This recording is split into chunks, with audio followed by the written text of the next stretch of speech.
الحمد لله الذي خلقكم من نفس واحدة وخلق منها زوجها وبث منهما رجالا كثيرا ونساء.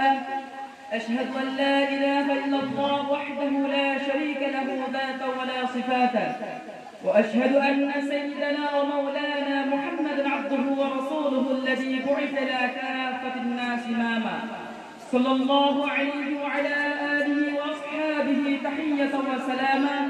أما بعد، فيا معشر الإخوان، اعلموا أن من آداب المعاشرة الإسلامية آدابا في معاشرة الزوجين وحقوقا لا بد مراعاتها من طرفين.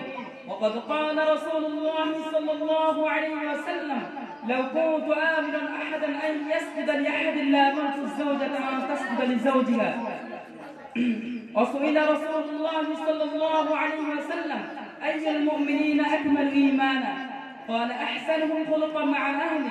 وآخر ما وصى رسول الله صلى الله عليه وسلم: ثلاث كان يتكلم بهن حتى تلجلج لسانه وخفي كلامه جعل يقول الصلاة ما ملكت أيمانكم لا تكلفوهم ما لا يطيقون. الله في النساء فإنهن عوان في أيديكم أخذتموهن بعهد الله واستحللتم فروجهن بحرمات الله.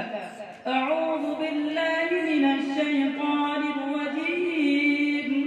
وعاشروهن بالمعروف فعسى أن تكرهوا شيئا ويجعل الله فيه خيرا كثيرا. بارك الله لنا ولكم في القرآن العظيم، ونفعنا وإياكم بالآيات والذكر الحكيم، إنه تعالى جواد كريم ملك بر رؤوف رحيم.